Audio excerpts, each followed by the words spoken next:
아이님 보고 싶어요. 네, 설거지할 필요조차 없는 아주 간편한 간장 계란밥을 만들 것입니다. 햇반 가운데를 꾹꾹 눌러준 후 계란 노른자는 포크나 젓가락으로 찔러주고 혹시나 본인이 폭발을 좋아하는 파괴왕이시라면 이 과정은 생략해도 됩니다. 전자레인지에 1분 30초를 돌렸는데 거의 완숙으로 만들어졌습니다. 간장 계란밥에는 어디에서나 참기름도 필수로 들어가는데 왜 이름에는 빠진 걸까요? 소외된 참기름은 참 서운할 것 같습니다. 오늘은 통스팸과 실비김치를 먹을 것입니다. 먹고 싶기 때문입니다. 저는 스팸을 예쁘게 잘라서 굽는 것보다 통째로 에어프라이어에 돌리는 통스팸을 더 좋아합니다. 같은 스팸인데 어떻게 조리하냐에 따라 맛이 달라지는 게 참으로 신기합니다. 겉은 바삭하고 안은 촉촉한 게 마치 내유해강을 담은 스팸의 철없는 모습이 돋보이는 것 같습니다. 사실 통스팸과 실비김치뿐만이 아니라 계란국도 먹을 것입니다. 저는 이 세 가지 조합을 무척이나 좋아하는 편입니다. 스팸의 짭조름함과 실비김치의 매콤함을 계란국이 순화시켜주는 느낌이 들기 때문입니다. 네, 순화시켜주는 건 모르겠고 그냥 그런 느낌이 듭니다. 아직도 정말 많은 분들이 저에게 자극적인 것만 먹는다고 하시는데 저는 맵고 짠 걸 먹어야 된다고 MBTI 테스트에서 그랬습니다. 아니 근데 통스팸 먹으려는데 너무 뜨거워서 입 전체가 찜질방에 있는 불가마에 온 줄 알았습니다. 자꾸만 먹는 거 보여달라고 하셔서 되도 않는 먹방 유튜버를 따라해 생긴 일 같습니다. 오늘은 토마토 로제 파스타를 만들 것입니다. 토마토 소스를 베이컨과 우유를 넣어 로제화를 시키려 했지만 실패해 이도저도 아닌 맛이 되어버렸습니다. 토마토 소스는 200g을 넣어줍니다. 정확한 계량을 하는 꿀팁은 소스에게 너는 200g이라고 협박을 해주면 됩니다. 이 정도의 물량이면 스파게티가 아니라 냉면으로 우겨도 될 것 같습니다. 어찌저찌 잘 끓이다 보니 증발의 법칙으로 냉면이 될 뻔한 일은 넘겼습니다. 이건 토마토도 로제도 아닌 참 애매한 맛입니다. 오늘은 토마토 주스를 만들 것입니다. 먹고 싶기 때문입니다. 어제 술을 하도 마셔서 장기가 뒤틀리기 일보 직전이라 토마토 주스로 속을 달래줘야겠습니다. 촉촉한 토마토를 보니 비가 촉촉히 내리던 날 제 곁을 떠난 그가 생각납니다. 생각난 김에 갈아버립니다. 다 갈았습니다. 원래라면 우유를 넣을 생각이 없었지만 생각보다 양이 너무 적기에 우유를 추가로 넣어주었습니다. 이런 센스 있는 대처를 하다니 저는 이제 요리 마스터. 우유를 넣으니 더욱 부드럽고 설탕을 그냥 때려 부어서 달달하니 맛있는 해장이 되었습니다. 오늘은 치즈볼을 만들 것입니다. 먹고 싶기 때문입니다. 저는 BHC 치즈볼을 무척이나 좋아합니다. 하지만 치킨은 별로 먹고 싶지 않은데 치즈볼만 시킬 수는 없으니 제가 직접 만들어 보았습니다. 달달한 치즈를 위해 치즈에 연유를 섞은 후 튀김가루 같은 건 없기 때문에 전분으로 대체해 주었습니다. 그 후 정성을 다해 튀겨주면 지옥에서 온 치즈볼이 완성되었습니다. 예쁘게 꾸민다고 음식이 예뻐지는 건 아니지요? 오늘은 치즈밥을 만들 것입니다. 먹고 싶기 때문입니다. 스팸을 쉽게 꺼내는 방법은 여러 가지가 있습니다. 저는 그냥 나올 때까지 패는 방법을 애용합니다. 의도치 않게 저희 집 동거묘와 같은 음식을 먹게 되었습니다. 스팸은 반만 사용할 것입니다. 선택받지 못한 남은 스팸은 차디찬 네모 박스 속에 기약 없이 갇혀 지내는 형벌을 받게 되었습니다. 스팸과 양파를 먼저 볶는데 성질 급한 양파가 자기 혼자만 익어버렸습니다. 덜 익은 스팸과 잘 익은 양파를 먹을까 잘 익은 스팸과 탄 양파를 먹을까 고민하다 전자를 택했습니다. 이 정도의 양이면 밥알 개수보다 콩 개수가 더 많을 것 같습니다. 마지막으로 치즈를 올린 후 치즈를 녹여주면 됩니다. 가장 약불로 조절하다 꺼질 수도 있으니 유의하시길 바랍니다. 더 기다려야겠습니다. 다 기다렸습니다. 치즈의 짭조름함과 스위트콘의 식감이 합쳐져 무척이나 맛있는 한 끼를 먹었습니다. 오늘은 SNS에서 유행하는 초콜릿빵을 만들 것입니다. 먹고 싶기 때문입니다. 첫 순서부터 난관에 부딪혔습니다. 남들은 잘만 떨어지던데 저는 무엇이 문제인 걸까요? 어떻게든 해보겠다며 용을 쓰는 모습입니다. 손 5000번 씻었으니 더럽다고 외도하지 말아주시길 바랍니다. 어쩐지 빵이 옹졸해졌습니다. 이 모습을 보니 이상하게 가슴이 아려오고 눈물이 나오진 않았습니다. 김치찌개란 많은 다양성을 가지고 있습니다. 이처럼 아침에 먹다 남은 스팸 김치찌개에 참치를 넣으면 참치 김치찌개가 됩니다. 참치 김치찌개이지만 참치 마요도 만들어줍니다. 마치 김치볶음밥을 김치와 함께 먹는 느낌입니다. 오늘은 그저 그런 저의 평범한 집밥을 먹을 것입니다. 먹고 싶기 때문이 아니라 무언가 만들어 먹기 귀찮기 때문입니다. 저 빨간색 음식물은 김치와 참치 그리고 스팸을 볶아 냉장고에 보관해둔 것입니다. 이렇게 요리하기 귀찮은 날에는 이걸 꺼내 먹곤 합니다. 짜파게티와 짜장범벅 둘 중 저는 짜장범벅이 더욱 맛있게 느껴집니다. 짜장범벅이 양이 현저히 적기 때문에 더 맛있게 느껴지는 것. 제 영상은 저혈압일 때 보면 좋은 영상 같습니다. 매번 뭔가를 만들 때마다 흘리는 걸 보니 화가 납니다. 하지만 한 가지 변명을 해보자면 저는 원래 이렇게 칠칠 맞은 사람이 아닙니다. 그저 촬영을 하며 요리를 하기 때문에 이것저것 불편한 게 많아서 그럴 뿐입니다. 김에 김참스 볶음과 단무지를 싸먹으면 그야말로 파리의 에펠탑의 야경을 보며 행복을 만끽하는 기분입니다. 참고로 전 파리에 가본 적이 없습니다. 오늘은 극한의 비효율 초밥을 만들 것입니다. 초밥집에 가면 보통 가장 저렴한 초밥이 계란초밥과 유부초밥이고 나름 가격대가 있는 초밥이 소고기 초밥입니다. 저는 설에 선물 받은 한우와 냉장고에 굴러다니던 유부초밥을 함께 먹을 것입니다. 선물해준 지인분께는 심심한 사과 올립니다. 소고기 초밥만 먹기에는 질릴 수 있으니 참치마요 마요와 김치 참치도 함께 만들었습니다. 결코 비싼 한우를 이렇게 낭비하기 싫어서는 아닙니다. 그저 다양한 종류의 초밥을 먹고 싶은 저의 조그마한 소망을 이루는 중일 뿐입니다. 설거지하기 귀찮은 나를 위한 원팬 토스트를 만들 것입니다. 햄을 먼저 구워준 후 계란을 깐 후 바닥틀을 잡아줍니다. 그 후 위에 식빵을 올린 후 내용물을 올려주었는데 알고 보니 식빵을 올린 후 뒤집은 다음 내용물을 올리는 게 정석이었습니다. 하지만 저는 정해진 길을 가지 않고 개척해 나가는 사람이기에 그냥 몰랐던 거잖아요. 이제라도 알았으니 다음엔 제대로 만들어 보도록 하겠습니다. 어쩐지 완성된 토스트가 이상하다고 느꼈는데 이상하게 만든 게 맞았습니다. 오늘은 오레오 주스를 만들 것입니다. 먹고 싶기 때문입니다. 저의 레시피는 수요 없는 공급 느낌인 줄 알았는데 의외로 많은 분들이 제 영상을 보고 레시피를 궁금해하시는 걸 보았습니다. 그래서 반발심에 제 주변 사람들은 맛없다고 하지만 저는 맛있어하는 음료 레시피를 들고 왔습니다. 우선 얼음을 덜어준 후 우유와 요구르트를 넣고 그 위에 잘게 부순 오레오 과자를 올려주면 되는데 과자를 다 흘린 꼴이 마치 요즘 SNS에서 유행하는 더티카페에 온 느낌입니다. 이왕 이렇게 된 거 부스러기를 데코 삼아 보았습니다. 오늘은 평범한 집밥을 만들어 먹을 것입니다. 그래도 무언가 만드는 척을 하기 위해 오니기리를 만들 것입니다. 오니기리란 주먹밥을 뜻하는 일본어로 단어를 그대로 해석하면 지어낸 것이라고 합니다. 삼각형으로 모양낸 밥을 김에 싸서 손에 들고 먹는 일본 음식으로 1990년대에 일본의 패밀리마트가 한국에 진출하여 팔기 시작한 게 삼각김밥이라고 합니다. 저는 오니기리와 소고기 묵국 너비 안에 김치 참치로 오늘은 이렇게 맛있게 먹었습니다. 오늘은 치즈 감자 불닭을 먹을 것입니다. 먹고 싶기 때문입니다.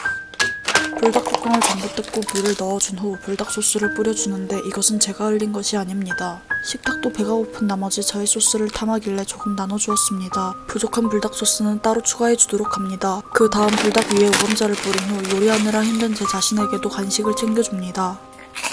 그 후 치즈를 올린 후 전자레인지에 3분 돌려줍니다. 돌려왔습니다. 열심히 섞는데 왠지 이 정도로는 혼종이라 부름에 부족함이 있을 것 같기에 오감자와 치즈를 더 추가해주었습니다. 이쯤 되면 불닭에 웬 과자인가 싶겠지만 얼마 전 SNS에서 사바리코 치즈를 만드는 영상을 보았습니다. 하지만 안타깝게도 저희 집에는 감자가 없기 때문에 대체품으로 오감자를 사용할 것입니다. 근데 이거 진짜 의외로 괜찮습니다. 매콤한 불닭에 오감자와 치즈의 짭조름함이 섞여 맛있는 한 끼를 먹었습니다. 오늘은 킬바사 소세지와 실비김치를 먹을 것입니다. 먹고 싶기 때문입니다. 저는 킬바사 소세지 특유의 뽀득뽀득한 식감을 좋아합니다. 21세기에 살아가며 이런 맛있는 음식을 한껏 먹을 수 있음에 감사해야겠습니다. 저는 소세지를 먹을 때 케첩보다 땅콩 소스에 찍어 먹는 것을 더욱 즐깁니다. 그 이유는 그냥 맛있기 때문입니다. 네, 입맛 차이입니다. 소고기 묵국은 밀키트를 끓여줍니다. 국까지 끓이기는 귀찮기 때문입니다. 그리고 연구원들이 얼마나 힘을 써가며 만든 제품일 텐데 저 따위가 만든 것보다 더욱 맛있을 게 분명합니다. 실비김치 하면 매운 김치의 표본일 텐데 저는 사실 매운 걸 그리 잘 먹지는 못합니다. 하지만 이런 걸 객기를 부린다라고 표현해야 할까요? 저는 매운 걸 잘 먹지는 않지만 좋아합니다. 제 위장을 걱정해주시며 자극적인 걸 그만 먹으라고 하시는데 맵고 짠 걸 안 먹는 거야말로 사회적 통념에 어긋나는 행위입니다. 감자를 보니 감자머리 훈이가 생각납니다. 생각난 김에 더욱더 잘게 잘라버립니다. 다음은 스팸을 으깨줍니다. 이렇게 으깨는 게 키포인트라 옥종원 선생님이 말씀하셨습니다. 양파와 대파를 넣어서 온몸을 녹여줍니다. 그 누구도 제 요리를 보고 따라하지는 않을 테니 계량은 신경 쓰지 않습니다. 재료들이 각자 섞이기 전엔 맛없어 보여도 조화를 이룬 그래도 개밥처럼 보입니다. 식판을 샀습니다. 예쁜 식판을 쓴다고 요리가 예뻐 보이진 않지만 그래도 나름 예쁘다고 느껴지는 부모님이 저를 보고 예쁘다고 하시는 이유가 본인들의 창조물이기 때문이지 않을까라는 생각이 듭니다.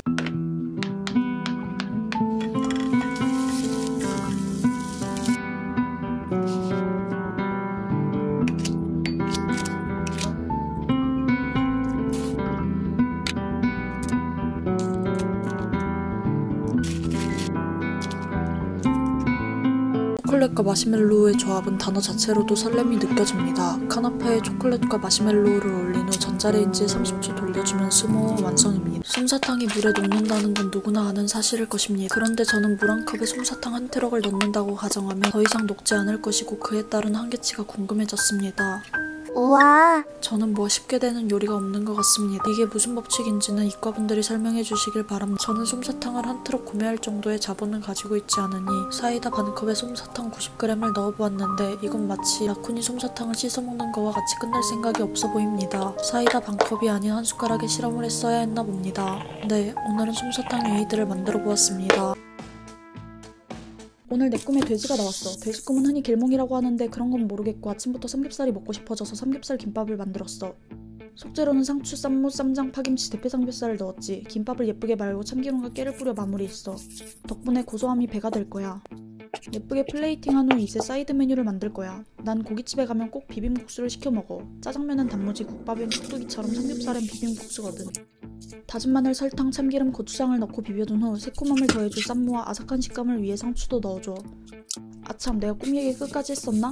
그 돼지가 뒤를 돌아보는데 그게 사실 나였어. 삼겹살을 구워줍니다. 자신이 만들어낸 기름으로 자신을 구워내는 모습이 사뭇 대견합니다. 밑바닥부터 한 칸 한 칸 자신이 원하는 것을 쌓아 올리는 모습입니다. 이렇게 조그마한 것들부터 하나씩 쌓아 올라가다 보면 어느새 원하는 삼겹살 김밥을 얻을 수 있습니다. 경찰서에 가야겠습니다. 참기름과 깨를 뿌려 소화하기 때문입니다. 어디선가 아재 개그가 적인 이유에 대해 들은 적이 있습니다. 상대방이 웃던 화를 내던 무표정이든 전부 기쁘다는 이유였습니다. 다음은 비빔국수를 만들 차례입니다. 여러분은 국수의 유래를 아시나요? 저는 옛날에 들었는데 까먹었습니다. 인터넷에 검색 한 방이면 나오는 AI 시대라지만 유래라는 사람들의 입에서 입으로 넘어온 것이고 또한 인터넷에 유래를 올리는 것조차 인간이라는 사실을 기억하겠습니다. 사람들은 제게 묻습니다. 불닭을 그렇게 자주 먹으면 질리지 않냐고.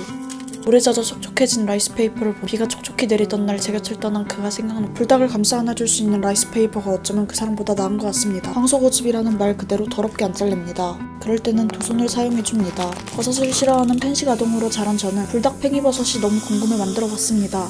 저희 어머니가 이 영상을 보신다면 버섯을 먹어서 건강이 플러스가 된 점을 좋아하실까요? 불닭 소스를 뿌려서 건강이 마이너스가 된 점을 싫어하실까요? 오늘은 불닭쌈을 만들 것입니다. 먹고 싶기 때문입니다. 요즘 너무 맵고 짜고 자극적인 것만 먹은 것 같아 더도 말고 덜도 말고 불닭쌈 딱 하나만 먹을 것입니다. 제 구독자분들은 이 영상을 보고 또 불닭인가 싶으시겠지만 불닭이야말로 저의 알파이자 오메가이고 시작이자 끝입니다. 만약 세상에 불닭이 사라진다면 저는 분노의 눈물로 대동강을 잃을 것입니다. 요즘 날씨 때문에 히터를 너무 많이 틀어서 지구온난화가 심해져 지구온난화에 대한 심각성을 깨닫고 문제에 관심을 가지기 위한 불닭 먹기 챌린지가 유행하고 있다고 합니다. 저도 그 운동에 동참하기 위해 불닭을 먹고 있는 것입니다. 네, 헛소리 죄송합니다. 한가롭게 집에 있다 배가 고파 무심코 불닭볶음면을 든 저는 이 불닭볶음면이 제 인생을 360도 바꿔놓을 줄은 상상도 못했습니다. 면을 부순 후 물과 불닭 소스, 삼각김밥을 넣고 전자레인지에 3분 돌린 후 소세지와 치즈를 넣고 다시 1분 돌려주었습니다. 네, 그렇습니다. 이것은 불닭 리조또입니다. 불닭볶음면을 리조또로 만듦으로써 든든한 한 끼가 되었습니다. 오늘은 불닭 순두부 김말이를 먹을 것입니다. 먹고 싶기 때문입니다. 우선 순두부를 예쁘게 꺼내줍니다. 벌써 망했습니다. 살아남은 순두부를 냉장고에 넣어서 간수를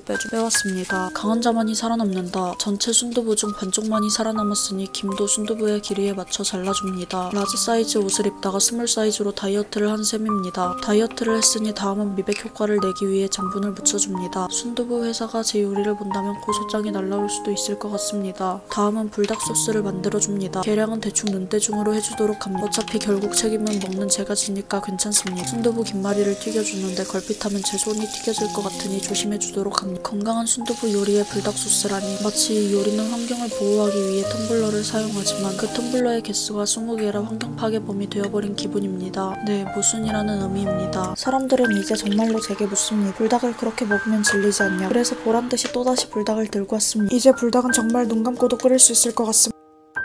어차피 먹는 사람은 저밖에 없지만 미래의 저를 위한 기미상궁을 핑계로 한 입 맛보아줍니다. 네, 확실히 독은 없는 것 같으니 안심하고 먹어도 되겠습니다. 집에 무슨 쥐새끼가 들어있나 왜 김이 이렇게 찢어져 있나 했더니 범인은 저였습니다. 전에 밥에 김을 싸먹다가 밥이 한 숟가락 남았고 김이 다 먹었길래 한 장을 젓다위로 찢어서 먹었던 기억이 납니다. 라이스페이퍼를 물에 적시고 그 위에 김과 불닭을 올린 후 접어주는 단순노동의 시간이 왔습니다. 원래 단순노동이 가장 힘든 법입니다. 만들다 귀찮아서 그냥 4개만 만들고 튀겨버렸는데 다 먹고 더 만들 걸 후회했습니다. 불닭의 세계란 참으로 무궁무진한 것 같습니다. 사명은 당장 불닭을 처음 만든 분께 회사 지분 99%를 넘겨야 한다고 생각합니다. 김익입니다. 예전에 한참 불닭쌈이 유행했었는데 이젠 한 단계 업그레이드 되어 불닭 김말이가 유행되어야 합니다. 왜냐하면 이거 진짜 너무 맛있어. 유통기한이 약간 지났습니다. 이로써 혹시라도 나중에 배가 아플 때 아픈 이유를 알게 되었습니다. 우유와 설탕도 넣어줍니다. 설탕을 이렇게 뿌리는 이유는 리듬감을 위해서입니다.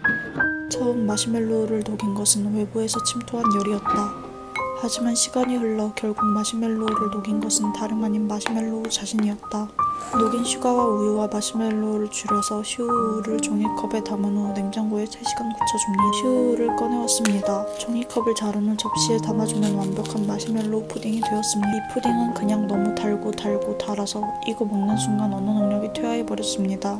탕후루를 만들 건 먹고 싶기 때문입니다. 하지만 저희 집에는 과일이 없기 때문에 집에 있던 마시멜로우로나 만들어야겠습니다. 설탕과 물을 전자레인지에 돌렸는데 양 조절에 실패했습니다. 제가 개미였다면 좋았을 양입니다. 혈관이 막힐 듯한 강한 단맛이 올라옵니다. 한동안은 당 떨어질 일이 없을 것 같습니다. 마늘빵은 마늘을 싫어하는 저도 맛있게 먹을 수 있어요. 그런데 어차피 다진 마늘은 어느 요리에나 자주 들어가는데 이렇게 생각하니 저는 알고 보면 마늘을 잘 먹는 어른이었던 것입니다. 자, 이렇게 마늘 소스를 바르고 구워주면 누텔라 토스트가 나왔습니다.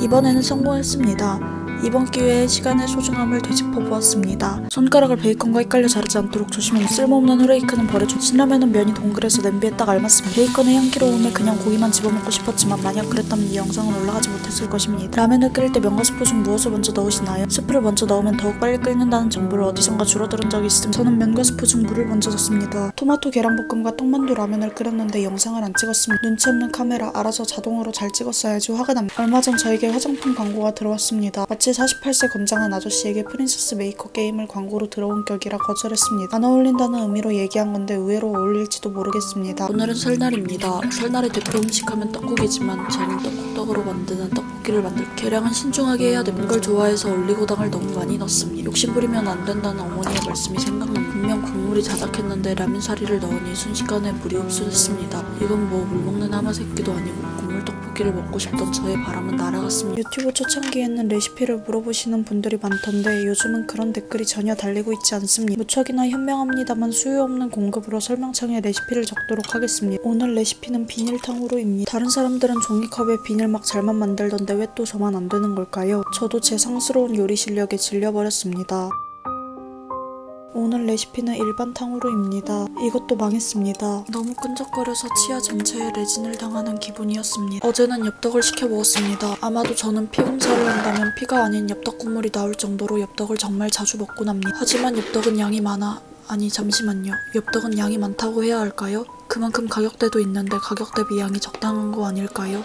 아무튼 오늘은 남은 엽떡을 처리할 것입니다. 우선 남은 엽떡에 물을 넣고 끓여준 후 밥과 부재료를 넣은 볶음밥을 만들었습니다. 취향에 따라 김과 참치 등을 추가하셔도 좋을 것 같습니다. 요즘 MZ 사이에서 짜장면과 엽떡을 함께 먹는다고 하던데 아무리 생각해도 각 2만원, 총 4만원이면 더욱 맛있는 한 끼를 먹을 수 있지 않을까 하는 의문이 들곤 합니다. 저는 가성비 인간이기 때문에 950원짜리 짜파게티에 남은 엽떡을 섞어 먹었습니다. 이게 은근 음식물 쓰레기 비주얼로 보여도 맛은 음식물 쓰레기 맛입니다. 많은 분들이 맛있다고 하던데 세상에 나를 몰카하나라는 생각이 드는 한 끼였습니다. 오늘은 김치볶음밥을 만들 것입니다. 먹고 싶기 때문입니다. 오늘은 나름 자신 있는 요리 중 하나입니다. 사실 김치볶음밥은 실패하기가 더 어려울 것 같습니다. 김치볶음밥이란 소설 속 주인공이 김치라는 건 누구도 부정하지 못할 것입니다. 김치의 맛과 김치볶음밥의 맛은 비례하기 때문입니다. 그렇지만 스팸도 만만치 않은 영향력을 갖고 있습니다. 김치볶음밥의 스팸은 뗄래야 뗄 수 없는 사이인 것입니다. 저는 김치볶음밥을 총 12,648회 정도 만들었는데 고추장을 넣을 때가 있고 케첩을 넣을 때가 있고 등등 한 번도 간을 할 때 겹쳤던 적이 없는 것 같습니다. 달걀에 그림을 그려주었는데 이 작품의 제목은 심술난 홍달입니다. 오늘은 군대리아를 만들 것입니다. 먹고 싶기 때문입니다. 이거 비밀이지만 사실 저는 군대를 가본 적이 없습니다. 그래서 군대리아라는 건 온라인에서만 접해보았습니다. 아, 그러고 보니 옛날에 롯데리아에서 군대리아가 출시됐을 때도 먹어보았습니다. 우선 가장 중요한 팬티를 만들어주도록 합니다. 팬티가 아니라 패티입니다. 하여튼 다진 육에 다진 마늘과 후추를 넣어준 후 모양을 예쁘게 잡고 구워줍니다. 다진 마늘과 후추를 넣는 이유는 왠지 무언가 넣어야 될 것 같아서 아무거나 생각나는 걸 넣어보았습니다. 스프를 끓이는데 넘칠 뻔했지만 저의 압도적인 순발력으로 스프를 지켜내는데 성공하였습니다. 그런데 스프 알갱이가 뭉쳐져서 잘 풀어지지 않기에 그냥 내 위장 그런데 개같은 피클은 빼고 먹도록 합니다. 원래 군대리아는 빵에 딸기잼을 바르고 우유에 말아 먹으라고 했는데 저는 미필이기 때문에 그냥 제가 먹고 싶은 대로 차곡차곡 쌓아서 먹도록 하겠습니다. 저는 원래 햄버거를 그리 좋아하는 편은 아니지만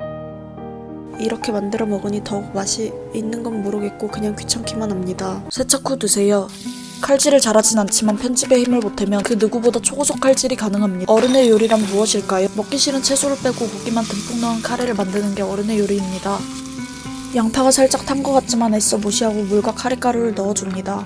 부끄러워하는 스팸에게 노크를 하며 나오라고 설득시키면 이렇게 쉽게 스팸을 끌 수 있습니다. 이 넓은 세상에 완전히 똑같은 인간은 없듯이 스팸도 개개인의 개성을 살려 잘라줍니다. 어디서 본 건 있어서 곰돌이를 따라해봤는데 곰돌이 표정을 보니 다시는 시도하지 말아야겠습니다. 오늘이야말로 멋있게 한 손으로 계란을 원래 실패는 성공의 어머니라고 했는데 어머님이 좋은 자식을 두셨고 곰돌이 표정은 다시 봐도 기괴하지만 맛은 있었습니다. 군만두의 법칙을 아시나요? 그런 건 없고 군만두는 그냥 맛있습니다. 계란을 한 손으로 멋있게 까는 모습을 보여드리고 싶었지만 저는 그런 기술은 가지고 있지 않습니다. 간장계란밥에서 간장을 뿌릴 때는 섬세함이 필요합니다. 엎어진 물을 주워 담을 수 없듯이 엎어진 간장은 제 혀가 감당하기엔 너무 짜기 때문입니다. 저는 그럴 때마다 밥과 계란을 더 추가해서 먹었기 때문에 더욱 살이 쪘나 봅니다. 집에 망치 없으신 분들 고등어 빌려드립니다. 이렇게 녹이다 간 고등어는 마치 켄타우로스처럼 상체와 하체가 따로 놀 것입니다. 얼어붙은 마음을 녹이는 건 쉽지 않지만 꽁꽁한 고등어를 녹이는 건 쉽습니다. 재료들을 손질한 후 양념장을 만들어줍니다. 백종원 선생님의 고등어 조림 영상을 보고 참고하였습니다. 물론 백종원 선생님 영상을 본다고 맛이 같진 않을 것입니다. 재료와 양념장을 모두 넣고 30분간 졸여줍니다. 고등어 무조림이 겁을 먹고 저에게 쫄아버렸습니다. 죄송합니다. 맛 표현을 해달라는 댓글이 많던데 한번 해보겠습니다. 그냥 고등어 조림 맛입니다. 식빵을 동그랗게 눌러줍니다.